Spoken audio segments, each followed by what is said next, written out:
जय बोलो देवादिदेव 1008 श्री भगवान महावीर स्वामी की जय जय जय अहिंसा परमो धर्म की जय जय जय परम पूज आचार्य गुरुवर श्री विद्यासागर जी महाराज की जय जय जय जय। बोलिए परम पूज्य मुनिवर श्री प्रमाण सागर जी महाराज की जय जय जय। मुनि संघ की जय जय जय। बातें जीवन की है, जीने की है। हमारे जीवन में बहुत सारी अच्छाइयाँ होती हैं तो बहुत सारी बुराइयाँ। जब तक बुराइयाँ हम पर हावी है, अच्छाइयाँ पनप नहीं सकती। जिस धरती पर भारी मात्रा में खरपतवार उगे हों, गाजर घास लगी हो, वहाँ हम अच्छी फसल की उम्मीद नहीं कर सकते। अच्छी फसल को उत्पन्न करने के लिए हमें सबसे पहले गाजर घास को साफ करना होता है। किसान पूरी तरह से खेत को जोतता है, बखरता है, ताकि उसके अंदर की जितने भी खरपतवार हैं वो अलग हो जाए और तब उसमें बोया गया उन्नत बीज पल में ही पनप जाता है। हम अपने जीवन में चाहे कितने अच्छे कर्म करें, जब तक हम अपने मन में जमी बुराइयों की गाजर घास को उखाड़ न फेंके, तब तक हम अपने जीवन में अच्छाइयों की फसल प्रकट नहीं कर सकते। यही क्रम चल रहा है और इसी संदर्भ में विगत दिनों से आप सबसे चर्चा चल रही है। आज हम बात करने जा रहे हैं ग पर, और ग से गुस्सा। हर मनुष्य के जीवन की एक बहुत बड़ी दुर्बलता है। संसार में शायद ही ऐसा कोई व्यक्ति होगा जिसे किसी कभी गुस्सा ना आया हो अथवा किसी के गुस्से का शिकार न बना हो। खुद में गुस्सा आना अथवा किसी के गुस्से का शिकार बनना, ये दोनों स्थितियां हमारे जीवन की सहजता को नष्ट करती है। और जब कभी भी ऐसी स्थितियां बनती हैं, व्यक्ति के सामने एक अलग प्रकार की दुविधा प्रकट हो जाती है। आज बात मैं आपसे करने जा रहा हूँ गुस्से की। सबसे पहले आपको देखना है क्या आपको गुस्सा आता है, फिर गुस्सा आता है तो क्यों आता है, कब आता है, कभी कभी आता है या आपका गुस्सा टिका रहता है, और चौथी बात, गुस्सा शांत हो जाता है या आपके गुस्से को शांत करने के लिए भी कुछ करना पड़ता है। अपने मन से देखो, आप पूछोगे तो गुस्सा आता है। क्यों आता है, कारण पड़ने पर आता है या बिना कारण के आता है। कई लोग हैं जो गुस्से को कारण पड़ने पर आते हैं, और कुछ लोग हैं जो बिना कारण के भी गुस्सा करते हैं। कभी कभी गुस्सा आता है या गुस्से में ही रहते हैं।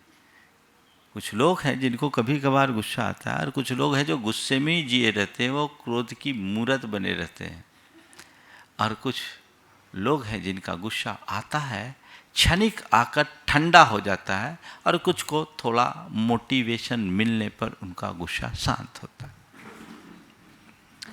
इन सब चीज़ों की चर्चा करने की जगह है, ये मैं अब समझता हूँ कि अब ये आपको खुद आकलन करना है गुस्सा की श्रेणी का।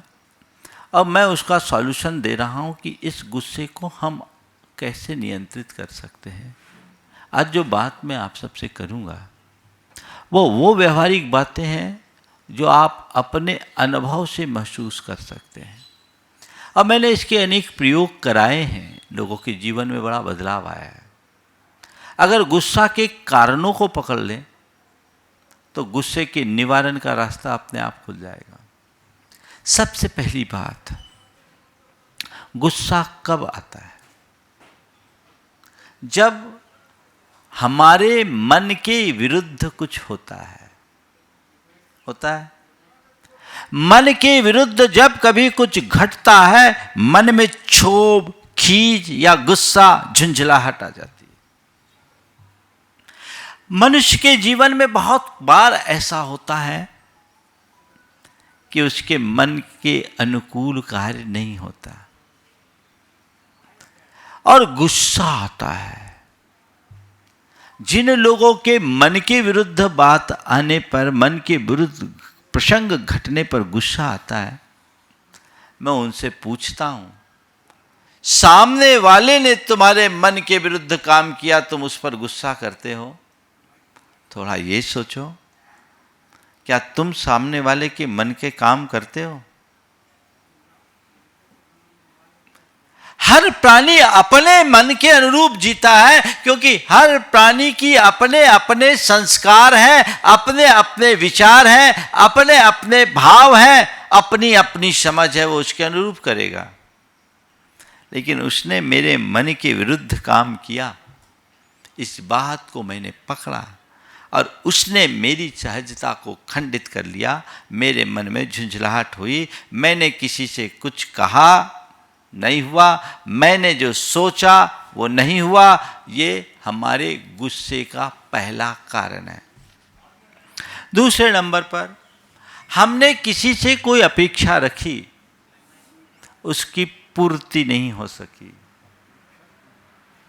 अपेक्षा हुई, पूर्ति नहीं की। मैंने किसी से कुछ काम कहा, उसने नहीं कहा। किसी ने मुझसे कुछ कमिटमेंट किया, उसने नहीं किया। ये अपेक्षा, मैंने किसी से कोई एक्सपेक्टेशन रखी थी और वो कार्य नहीं हुआ, हमारे मन में गुस्सा आ जाता है। कभी कोई हमारे लिए तीसरे नंबर पर किसी ने हमारे साथ कोई दुर्व्यवहार किया, हमें गुस्सा आ जाता है। और चौथे नंबर पर हमें किसी ने कुछ दुर्वचन कहा, गुस्सा आ गया। मैं समझता हूं इन चार के अलावा पांचवा कोई प्रसंग नहीं बनता। इन चार में गुस्सा के सारे कारण समाहित हो जाते हैं। सबसे पहले, मन के अनुकूल न होने पर गुस्सा आता है। अब हमारा मन का खेल तो बड़ा विचित्र है। मन का खेल बड़ा विचित्र है। मान लो, देखो मन का खेल आपको बताता हूं, कब गुस्सा आता है और कब प्रसन्न हो जाता है। प्रचंड गर्मी, थके हारे, और आप एक पेड़ के नीचे बैठे, तभी पीछे से दरवाजा खुलता है, सामने वाला बाहर आता है और कह रहा है कि बहुत प्यासे नजर आ रहे हो, गर्मी है, पानी लाऊं क्या? हाँ हाँ, बड़ी कृपा होगी, मैं तो सोच ही रहा था। वो अंदर गया पानी लेने के लिए। आपके मन में क्या ख्याल? कितना बढ़िया आदमी, कितना भद्र पुरुष है, कितना सज्जन है ना? पानी बिना मांगे पानी ऑफर कर रहा है। वो अंदर गया, 15 मिनट तक नहीं आया। अब क्या होगा? मुंह से गालियां निकलेगी, अरे कैसा नालायक आदमी है, कैसा बदमाश आदमी है, अरे हमने थोड़ी बुलाया था उसको, खुद ने पानी के लिए पूछा, गया सो घर में ही घुस गया। ऐसा किया जाता है क्या? पता नहीं किस तरह के लोग हैं, न जाने क्या क्या बोलोगे। मैं तो बहुत संयत शब्दों का प्रयोग कर रहा हूं। आपने कहना अपने मन में उसके लिए 50 गालियां दे दी, चित्त में उसके प्रति क्षोभ है, क्रोध है, क्योंकि आपके मन में एक आशा जगी, उसकी पूर्ति नहीं हो रही। थोड़ी देर बाद वो आदमी आया, कहा विलंब के लिए क्षमा करना, विलंब के लिए क्षमा करना। मैं पानी लेकर आ रहा था, सोचा गर्मी प्रचंड है, अकेले पानी से काम नहीं चलेगा, थोड़ा ठंडाई और घोंट लो, तो मैं ठंडाई लेके आ रहा। ओहो ओहो, गजब का आदमी है, तो देवता, आदमी नहीं देवता है। पानी के कह करके ठंडाई ला रहा है, पानी की कह करके ठंडाई ला रहा है। यह आदमी नहीं देवता है। अभी भी पानी आया नहीं है, न पानी आया न ठंडाई। सोच बदल गई। जो क्रोध था वही प्रसन्नता का निमित्त बन गया। तो मन हमारा बड़ा विचित्र है। मन बनता है, बदलता है, बिगड़ जाता है। तो जब आपको लगे कि मेरे मनोनुरूप काम नहीं हो रहा है, बचने के उपाय साथ साथ बता रहा हूं मैं आपको। जब आपको लगे कि मेरे मनोनुरूप काम नहीं हो रहा है, सोच को थोड़ा बदल दो। पानी की अपेक्षा रखी और सामने वाला पानी लाने में विलंब कर रहा हो तो समझ लो ठंडाई बना रहा होगा। सोच सकारात्मक बनाइए। अगर आपकी सोच सकारात्मक होगी तो क्रोध कभी नहीं आएगा। जिसकी सोच सकारात्मक होती है उसके मन में कभी शिकायतें बचती ही नहीं। और जब मन में शिकायतें ही नहीं रहेगी, असंतोष नहीं होगा, और मन में असंतोष नहीं होगा तो क्रोध भी अपने आप नहीं होगा। मन को मोड़ने की कला, जिसकी सोच सकारात्मक हो वो हर स्थिति में अपने मन को मोड़ सकता है। उसका मन पानी की तरह हो जाता है जो हर बर्तन में समा जाता है। तो परिस्थितियों के अनुरूप अपनी सोच को बदल दीजिए। मेरे मनोनुकूल नहीं हुआ इस बात का क्षोभ करने की जगह जो हुआ उसे अपने मनोनुकूल बना लो, जीवन भर आनंद रहेगा। और ऐसा आप करते भी हो, ऐसा आप करते भी हो। आप अपने अनुभव से देखिए, जीवन में ऐसे कई प्रसंग होते हैं जो आपके मनोनुकूल नहीं होते, पर आप वहां गुस्सा नहीं करते। वहां आप गुस्सा नहीं करते, उसे सहज रूप से स्वीकार कर लेते हो। जहां सहज स्वीकारता होती है वहां क्षोभ, क्रोध, गुस्सा आ नहीं सकता। देखिए कई बार कैसे प्रसंग घटते हैं, कई बार कैसे प्रसंग घटते हैं कि चीज़ें हमारे मनोनुकूल नहीं होती और हमें उसे झेलना पड़ता है। अब मान लीजिए आपके बॉस ने आपको कोई काम बता दिया, ऐसा काम बताया जो आप पसंद नहीं करते, लेकिन आप क्या कर रहे हैं? महाराज करना पड़ता है, नहीं तो नौकरी चले जाएगी। तुम्हारे मन के विरुद्ध काम बताया, ऐसा काम जो तुम्हारे मनोनुकूल बिल्कुल नहीं है, वो काम तुम्हें बताया गया और तुम उस काम को सहज रूप से स्वीकार रहे हो। ठीक है मैं कर लूंगा, तुम्हारे मन के विरुद्ध है तो भी तुम कर लोगे। क्यों कर रहे महाराज? मन मार कर करना पड़ता है। क्यों? नौकरी का सवाल है, कैरियर का सवाल है। तो मैं आपसे कहता हूं, जो काम दफ्तर में हो सकता है वो काम घर में क्यों नहीं हो सकता? वो काम घर में क्यों नहीं हो सकता? यहां तुमने स्वीकार लिया, यहां तुम स्वीकार नहीं कर पा रहे हो। क्यों? सोच बदलिए, सोच बदलिए। वहां आप अपने कैरियर को सामने रख रहे हो तो यहां आप अपने रिलेशन को सामने रख लो, मन कभी खराब नहीं होगा।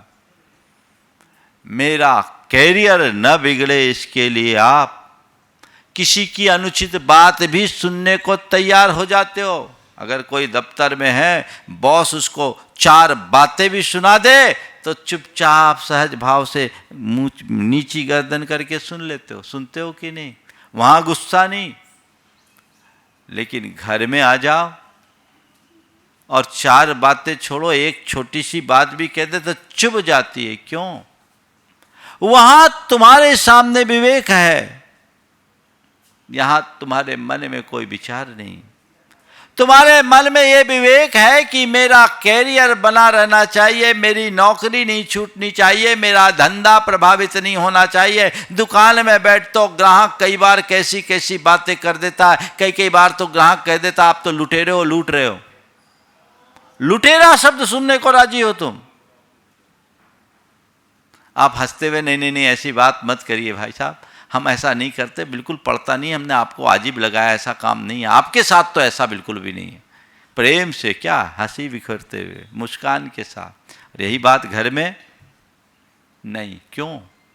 क्योंकि तुम्हारे लिए अपनी नौकरी, अपनी जीविका की प्राथमिकता है। मेरा कैरियर बने रहे, इसका तुम्हारे मन में ख्याल है। मेरा संबंध बना रहे, ऐसा ख्याल आ जाए, क्रोध आएगा ही नहीं, प्रेम बनेगा। क्योंकि क्रोध से संबंध बिगड़ते हैं, बनते नहीं। तो हमें चाहिए कि हर पल हम इस बात का ख्याल रखें, मेरा संबंध खराब ना हो, मेरे मन की शांति खंडित ना हो। ये सोच मन में बैठ जाए तो फिर चाहे जैसी स्थिति क्यों ना हो, हमारा मन शांत रहेगा। फिर क्रोध पर अंकुश लगाने में हम समर्थ हो जाएंगे। तो क्रोध पर, जब भी क्रोध आए, मन के विरुद्ध कुछ काम हो, तो हम अपनी सोच को बदलें, सकारात्मक सोचें। अगर सकारात्मक सोचेंगे तो सब बातें ठीक हो जाएगी। दूसरी बात, समग्रता का चिंतन करें। कई बार हम किसी से कई तरह की एक्सपेक्टेशन रख लेते हैं, अपेक्षाएं रखते हैं, और अपेक्षाओं की पूर्ति नहीं होती, क्रोध होता है। किसी ने हमसे कुछ कहा और उसने नहीं किया, मन तिलमिला उठता है, अरे यही सब बात थी तो हमसे कहा क्यों था, और हमने तुम्हें जो कहा वो तुमने क्यों नहीं किया। ये चीज़ें प्रायः आती है। आरोप प्रत्यारोप की स्थिति इन्हीं कारणों से जुड़ती है। पर अगर मनुष्य तटस्थ भाव से चीज़ों को ठीक तरीके से समझने की कोशिश करे, थोड़ा समग्रता का विचार कर ले, तो क्रोध जैसी स्थिति ही कुछ नहीं होगी। क्रोध जैसी स्थिति नहीं होगी। कई बार लोग आरोप लगाते थे कि तुमने ये काम नहीं किया, और उसने मेरे मनोनुरूप काम नहीं किया, उसने मेरे आदेश का पालन नहीं किया, उसने मुझसे जो वादा किया वो पूरा नहीं किया, इसलिए गुस्सा आ रहा है। ठीक है, जो सामने वाले से कहा गया वो उसे करना चाहिए, और सामने वाले ने जो वादा किया उसे पूरा करना चाहिए। लेकिन इस बात के लिए एक तरफा प्रतिक्रिया देना और अपने आप को क्रोध से भर लेना समझदारी नहीं है। अगर समग्रता का विचार करेंगे तो कई बार ऐसा भी होता है कि सामने वाले से जो हमने कहा उसने करना तो चाहा, पर सिचुएशन ऐसी हो गई कि कर नहीं सका। सीधे सीधे आपने ये नहीं किया, आपने वो नहीं किया, ये बातें करने की जगह पहले पूछो तो सही, आपने वो करना चाहा था, किया कि नहीं, क्या हुआ, उस काम का क्या हुआ, आगे पीछे समझना चाहिए। लेकिन जब मनुष्य के मन में क्रोध का आवेग होता है तो कुछ नहीं सोचता, वो केवल अपने अपने तरीके से सोचता है। देखिए उदाहरण देता हूं। धर्मपत्नी ने फोन किया, आज शाम को क्या खाओगे, आज शाम को क्या खाओगे। कहा कुछ नहीं, आज मौसम ऐसा ही है, मन में आ रहा है आज तो गरम गरम भजिया खिला देना। ठीक, आप आओ, जल्दी आ जाना, भजिया तैयार रखूंगी। अब वो आया, भजिया खाने के मन लेकर के आया, और थाली परोसी गई तो उसमें रोटियां आ गई, और वो भी ठंडी। क्या प्रतिक्रिया होगी, क्या प्रतिक्रिया होगी। महाराज प्रतिक्रिया क्या पूछते हो, थाली को उड़न स्तरी बना देंगे, और कितना गरजेंगे कितना बरसेंगे इसका तो कोई अता पता नहीं है। ठीक है, क्रोध, क्षोभ, प्रतिक्रिया, ये भी कोई तरीका, ये मजाक। मैंने कहा था क्या, खुद ने चला करके पूछा था, इस तरह का मजाक मुझे पसंद नहीं है। ये सब क्या है। धर्मपत्नी हाथ जोड़ करके आंखों में आंसू भर करके कही, माफ़ करो, मैंने आपसे इस तरह का मजाक कभी किया ही नहीं, और मैं तो सपने में भी नहीं सोच सकती, लेकिन मैं क्या करूं, मजबूर। मैंने सब कुछ तैयार कर रखा था, बेसन का घोल बना कर रखा था, सोचा था आप आओगे तो गरम गरम भजिया खिलाऊंगी, कढ़ाई भी चढ़ा के रखा, पर क्या बताऊं, जैसे मैंने गैस ऑन किया गैस खत्म हो गई। गैस खत्म हो गई, अब मैं क्या करूं। ये तो गनीमत है कि सवेरे की 4 रोटियां थी सो आपको दे दी। नहीं तो ये भी नसीब नहीं होती। अब बोलो अब क्या होगा? हाँ, क्या होगा? अरे ऐसा था तो तुमने पहले क्यों नहीं बताया? बोले मुझे मौका कहाँ मिला, आपने तो सीधे मेरे ऊपर फायर कर दिया। क्रोधी व्यक्ति अधीर होता है और अधीरता में की गई प्रतिक्रिया प्रायः नकारात्मक होती है। हमें थोड़ा ठंडे दिमाग से समझना चाहिए। इसलिए मैं आपसे कहता हूं, अगर तुमने जो कुछ कहा और वो नहीं हो रहा है, तुम्हारे अपेक्षा के अनुरूप नहीं हो रहा है, एक सूत्र ले लो, समझना गैस खत्म हो गई होगी। क्या? गैस खत्म हो गई होगी। यह भी तो हो सकता है किसी ने नहीं किया, ये आरोप की भाषा है, और वो नहीं कर सका, ये संभावनात्मक दृष्टि है। यदि तुम्हारा चिंतन होगा तो तुम कभी ये नहीं कहोगे कि उसने नहीं किया, तुम ये देखोगे वो नहीं कर सका, और क्यों नहीं कर सका उसके कारण की पड़ताल करके निवारण में सहयोगी बनोगे, तो हो सकता है तुम काम को सफलतापूर्वक कर भी लो। तो समग्रता का चिंतन कीजिए। कभी भी कोई बात घटे तो एकाएक प्रतिक्रिया देने की अपेक्षा, किसी को आपने कभी कोई काम बताया, किसी से आपने कोई अपेक्षा की, किसी ने आपसे कोई कमिटमेंट किया और पूरा नहीं हुआ और सामने आए, तो उससे सीधे सीधे ये बोले काम पूरा क्यों नहीं किया, तुमसे तो कुछ होता ही नहीं, तुम किसी काम के नहीं, नालायक हो। इस तरह की बातें करना एक भद्र पुरुष की पहचान नहीं। हाँ, उस व्यक्ति के पास ठंडे दिमाग से उससे पूछिए कि भैया तुम्हें काम बताया था, काम हो गया क्या? नहीं, हो नहीं पाया। क्यों नहीं हो पाया? क्या बताऊं, करने तो जा रहे थे हमने, आपने हमसे सामान मंगाया, मैं गया भी था बाजार, 2 चक्कर लगाया, दुकान ही बंद थी। अब क्या हो गया? दुकान ही बंद थी। ठीक है, कोई बात नहीं, वो दुकान बंद थी तो तुम देख लेना, आगे देख लेना। मन में गुस्सा आएगा क्या? और सीधे सीधे बोल दिया, तुम एक छोटा सा काम नहीं होता, सुबह से शाम हो गई, एक छोटा सा काम, थोड़ा सा काम बोलते हैं, तुमसे कुछ होता ही नहीं, तुम किसी काम के नहीं। तो वो किसी काम का नहीं, तुम किसके काम के हो? ये भी तो सोचो।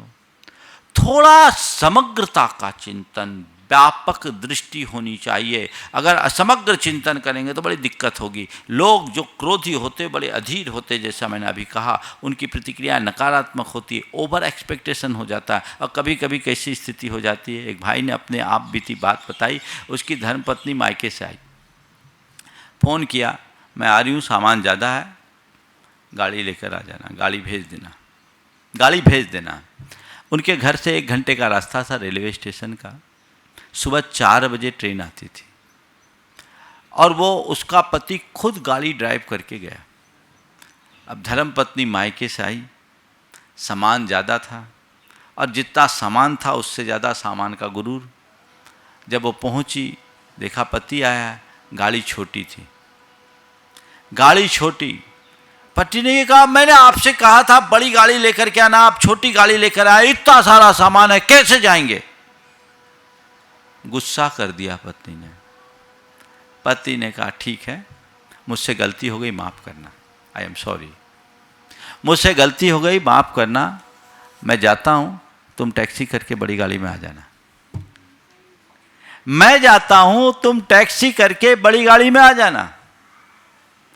उसकी धर्मपत्नी ने ये नहीं सोचा कि 4 बजे सुबह मेरे पति खुद गाड़ी ड्राइव करके आए, क्या परिस्थिति है, क्या नहीं है, कुछ नहीं। पत्नी का ऐसा क्या है? अरे तुमको पूछना तो चाहिए। मैं एक बड़ी गाड़ी निकाल रहा था, गाड़ी खराब थी, ड्राइवर था नहीं, मैंने कहा चलो मैं खुद ड्राइव करके आता हूं, जो होगा सामान एडजस्ट कर लेंगे, 1 घंटे की तो बात है। पर इतनी थावस हो तब तो। मनुष्य में इतना धैर्य नहीं होता और अधीरता में क्षोभ होता है, क्रोध होता है, गुस्सा होता है। तो कभी भी कोई भी ऐसी परिस्थितियां निर्मित हो, थोड़ा आगे पीछे का सोचने की कोशिश कीजिए। नहीं किया ऐसा ना सोचकर, ना हो सका ऐसा सोचो। नहीं हो सका, वो चाह रहा था, उसने अपना एफर्ट किया, पूरा प्रयास किया, नहीं हुआ, कोई बात नहीं, आगे देखेंगे। इतनी सी सोच विकसित हो जाए तो कभी क्रोध नहीं आ सकता। तो सकारात्मक सोच क्रोध को नियंत्रित करने में निमित्त है। समग्रता का चिंतन क्रोध को नियंत्रित करने में निमित्त है। और तीसरी बात, अपने क्रोध को नियंत्रित करना चाहते हैं तो विवेकपूर्ण दृष्टि रखें। जिसका विवेक जागृत होता है उसके मन में आवेग नहीं होता। जहां विवेक वहां आवेग नहीं। आपके जीवन में ऐसे कई प्रसंग होंगे जहां की परिस्थितियां आपके मनोनुकूल नहीं हैं, जहां आपने जो चाहा आशा और अपेक्षा के विरुद्ध कार्य है, लेकिन फिर भी आप अपना मानसिक संतुलन बना करके रखते हैं। एक्साइटमेंट नहीं होता है। मुझसे एक युवक जो भारत के क्रिकेट की टीम में, काउंटी की टीम में चुना गया, उसने मुझे एक बात बताई कि बोले महाराज जी, जैसे आप लोग संयम का पाठ पढ़ाते हो ना, हम लोगों को भी ट्रेनिंग के टाइम में ये बातें बताई जाती है कि खेल के मैदान में ज़्यादा एक्साइटमेंट नहीं होना चाहिए, क्योंकि एक्साइटमेंट करके यदि हमने कोई प्रतिक्रिया कर दी तो हमें उसका दंड भी भुगतना पड़ता है। तो अपने आप को नियंत्रित रखने का पाठ पढ़ाया जाता है। तो महाराज जी कई बार ठीक तरीके से जजमेंट नहीं मिलता एम्पायर का तो गुस्सा आता है, बॉलर अगर गेंद ठीक तरीके से नहीं फेंकता तो गुस्सा आता है, और हम लोग जिस तरीके से गेंद को आगे बढ़ाना चाहते नहीं, गुस्सा आता है महाराज। पर हम लोग अपने मन को नियंत्रित करते हैं, ये कंट्रोल करते हैं, ये संयम का पाठ है। क्यों भैया? खेल में सफल होना है तो विवेक से काम लो, भावनाओं में मत बहो। जो मनुष्य भावनाओं में बहता है, क्रोध भी एक भावनात्मक आवेग है जो नकारात्मक आवेग है, उसके बहाव में जो बह गया वो बह गया। उसकी जबान खराब होगी, उसका व्यवहार खराब होगा, उसका जीवन खराब होगा। तो भावनाओं पर अंकुश, अपने विवेक के बल पर अगर मनुष्य का विवेक जागृत होगा तो कभी भी व्यक्ति हमेशा देश काल की स्थिति के अनुरूप व्यवहार करता है कि नहीं करता? अगर कोई बड़ा आदमी सामने खड़ा है और उसके सामने यदि उसने कुछ बोल भी दिया तो चुपचाप सुन लेते हैं, एकदम हाँ भैया ठीक है, हाथ जोड़े, और अपनी तरफ से कुछ गलती नहीं भी हो तो क्षमा मांग लेते हैं, आगे हम ध्यान रखेंगे। क्यों?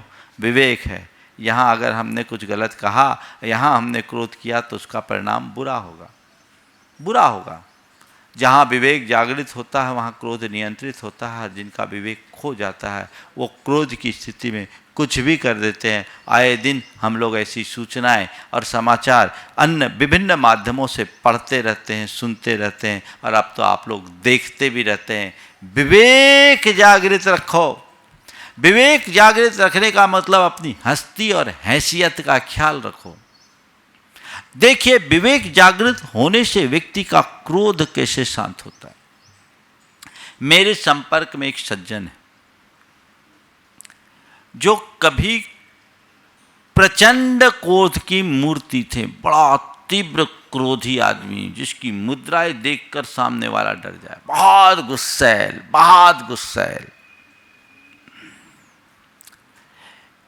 हमारा जहां प्रवास था उसकी दीवार से दीवार लगी थी। एक दिन सामयिक से मैं उठा और 1:10 पर वो मेरे पास आ गया। मैं उठा ही था सामयिक से, देख रहा हूं उसकी आंखों में आंसू, चरणों में सिर रखा। बोला महाराज आज मेरा मन बहुत कचोट रहा है, मुझे बहुत दुख है। क्या हो गया भाई? बोले महाराज जी क्या बताऊं, मैं खाना खाने के लिए आया, आज थोड़ा जल्दी आ गया।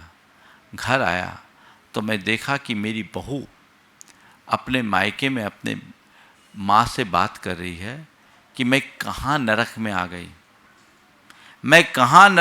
गई, पापा जी तो इतना गुस्सा करते, सुबह सुबह से वो हर पल गुस्साई में रहते हैं, मुझे तो लगता है कि मैं नरक में आ गई, मैं कहाँ फंस गई। उनके बड़े बेटे का विवाह 2 महीना पहले ही हुआ था। ये शब्द उनने सुना। उस व्यक्ति के स्वभाव के अनुसार उसके लिए ऐसा कह देना एक बहुत बड़ी मुसीबत मोलना था। लेकिन जब मनुष्य की होनहार अच्छी होती है तो उसकी प्रतिक्रिया भी सकारात्मक होती है। ये शब्द उसको अंदर बिध गए, री ये क्या, मैंने अपने घर को नरक बना दिया, इसका कसूरवार मैं हूं, मुझे ऐसा नहीं करना चाहिए, घर का मुखिया मैं हूं, मैं क्रोध करूंगा घर की स्थिति क्या होगी, उसकी गलती नहीं, गलती मेरी है, मुझे अपने अंदर सुधार करना चाहिए। बोला महाराज मैं बिना खाना खाए उल्टा पैर आपके पास आया हूं, अब आप बताओ मुझे क्या करना चाहिए। ये बहुत पुरानी बात है, उस समय तो मुझे ज़्यादा अनुभव भी नहीं था, पर मैंने उसे कुछ उपाय बताए, और उपाय बताने के साथ साथ उन्हीं दिनों एक आर्टिकल पढ़ा था कि थोड़ा बागवानी करने से भी मन शांत होता है, क्रोध शांत होता है, उसको करो।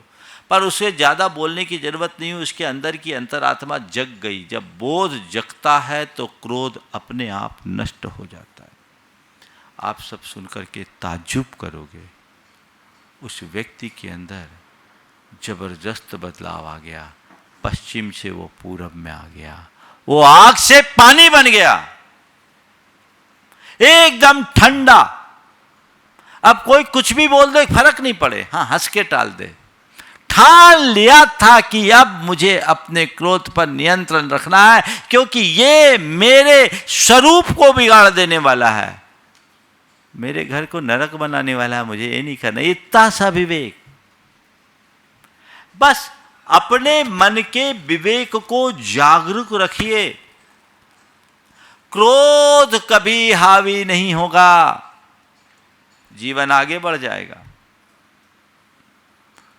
और चौथी बात, गुस्से को शांत करना चाहते हो, भावना योग कीजिए, नियमित भावना योग कीजिए। मेरे संपर्क के सैकड़ों लोग ऐसे हैं जिन्होंने भावना योग के बदौलत अपने गुस्से पर पूर्ण नियंत्रण प्राप्त कर लिया है। कभी कभार गुस्सा आना और पूरा दिन ही गुस्से में बिताना, बड़ा अंतर है। कुछ लोग हैं जो एकदम गुस्से की मूर्ति होते हैं, क्या करें, उनकी हालत खराब होती है। रात के 12 बजे धर्मपत्नी ने अपने पति को उठाया, कहा लो दूध पी लो। पति को बड़ा आश्चर्य हुआ, बोले ये क्या बात है, रात के 12 बजे ऐसा प्रेम कैसे प्रकट हो गया, रात के 12 बजे ऐसा प्रेम कैसे प्रकट हो गया। उसने कहा छोड़ो प्रेम वेम को, छोड़ो प्रेम प्रेम को छोड़ो, मैंने सोचा आज नाग पंचमी है, सांप को कहाँ ढूंढूंगी, आपको ही पिला दूं। वो जीवन को विषाक्त बना देता है, जीवन को बिगाड़ देता है। तो उसे शांत करना है, तो शांत करने का उपाय यही है, भावना योग कीजिए। और भावना योग में ये कमांड अतिरिक्त दीजिए, मुझे शांत रहना है, मुझे शांत रहना है, मुझे शांत रहना है, मुझे शांत रहना है। इसकी धुन जगा लो। इसकी धुन अगर जग जाएगी ना, तो कहीं कोई गुस्सा का निमित्त आया, मन में आएगा मुझे शांत रहना। अभी मैं भोपाल में था, एक युवक की मोटरसाइकिल के डिक्की पे लिखा हुआ था मुझे शांत रहना। जब टंकी रहती, टंकी के ऊपर लिखा था मुझे शांत रहना है। मैं बाजू से निकला, देखा, मैंने कहा ये क्या है। उसकी धर्मपत्नी साथ में थी। बोला महाराज ये आपका चमत्कार है। संयोग से उसके घर मेरा हार हुआ, घर के दरवाजे पे भी लिखा था मुझे शांत रहना है। वो युवक 52 गजा में भावना योग का शिविर अटेंड करके आया था। 4-5 महीने बाद हमारा भोपाल आना हुआ, तो उसकी धर्मपत्नी ने कहा कि महाराज ये बहुत गुस्सा करते थे और गुस्सा कर करके घर का सामान उठा उठा करके फेंकते थे। महाराज कई बार तो टीवी फोड़ दिया, और हम पर भी बहुत गुस्सा, उस समय काबू करना बड़ा मुश्किल था। आपकी बात को सुनकर इनका खुद का मन बना, ये भावना योग करने गए, रोज़ भावना योग करते हैं। और महाराज जी इन्होंने मुझे शांत रहना है, मुझे शांत रहना है, इसकी 108 बार रोज़ दीर्घ उच्चारण पूर्वक जाप करते घर की छत पर बैठ के। उनने अपने गाड़ी में लगा लिया, अपने मोबाइल की रिंगटोन में लगा लिया, अपने घर में लगा लिया, बार बार मुझे शांत रहना है, मुझे शांत रहना है, मुझे शांत रहना है। मैंने पूछा भैया आप क्या हाल है, तो उसने बोला मुझसे मत पूछो महाराज, हमारी धर्मपत्नी से पूछ लो। मैंने पूछा, बोला महाराज जी अब ये एकदम शांत हो गए, बल्कि पहले तो बिना बात के गुस्सा करते थे, अब कोई बात खड़ी हो जाए तो भी गुस्सा इनको नहीं होता। तो नियंत्रण रखना है, अपनी भावनाओं पर नियंत्रण आध्यात्मिक दृष्टि से होता है। और ये जब हम बातें दोहराते हैं, हमारे सबकॉन्शियस माइंड में ये बातें जम जाती है, तो जीवन में सहज रूप से ये बातें आना शुरू हो जाती है। अपनी बुराइयों को हम जीतने में समर्थ हो जाते हैं और अच्छाइयाँ अपने आप पनपना शुरू हो जाती है। तो उस तरफ अपनी दृष्टि रखिए और आगे बढ़िए। अब रहा सवाल, 2 मिनट में ये भी बात कर दूं कि हम क्रोध को कैसे नियंत्रित करें, लेकिन सामने वाला गुस्सैल है तो क्या करें? उसकी बात को इग्नोर करो, हंसकर टालने का अभ्यास बना लो, हंस के टालने का अभ्यास बना लो। एक बार पति पत्नी को बड़े गुस्से में कहा, तुमने मुझे कुत्ता कहा। पत्नी ने कहा, कुछ नहीं कहा। तुमने मुझे कुत्ता कहा। पत्नी चुप। मैं पूछ रहा, तुमने मुझे कुत्ता कहा। पत्नी ने हाथ जोड़कर कहा, नहीं, पर प्लीज आप भौंकना बंद कर दो। अब भौंक क्यों रहे हो? हंसकर टालने की आदत रखो, विनोद प्रियता को अपने जीवन का अंग बनाओ और सामने वाले के क्रोध को उसका स्वभाव मानकर इग्नोर कर दो। जीवन अपने आप धन्य हो जाएगा।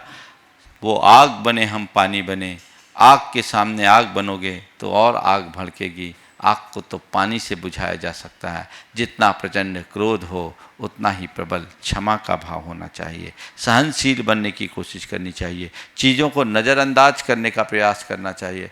जब चीज़ों को नज़रअंदाज करेंगे तो हमारा जीवन धन्य बन सकेगा और हम अपने जीवन को बेहतरी के मार्ग में आगे बढ़ा सकेंगे। तो आज गुस्से की बात है, हम गुस्से को शांत करने की जो टिप्स आपको दिए हैं उन्हें आत्मसात करें, सकारात्मक सोचें, समग्रता का चिंतन करें, विवेक को जागृत रखने का अभ्यास करें और नित्य भावना योग करें। यह आपके क्रोध को नियंत्रित करने की एक अचूक औषधि है। इसे आपने आत्मसात कर लिया तो वो आपके जीवन की बड़ी उपलब्धि होगी और इसके बदौलत आप अपने जीवन को ऊंचा उठाने में समर्थ होंगे। समय आप सबका हो गया यहीं पर विराम। बोलिए परम पूज्य आचार्य गुरु श्री विद्यासागर जी महाराज।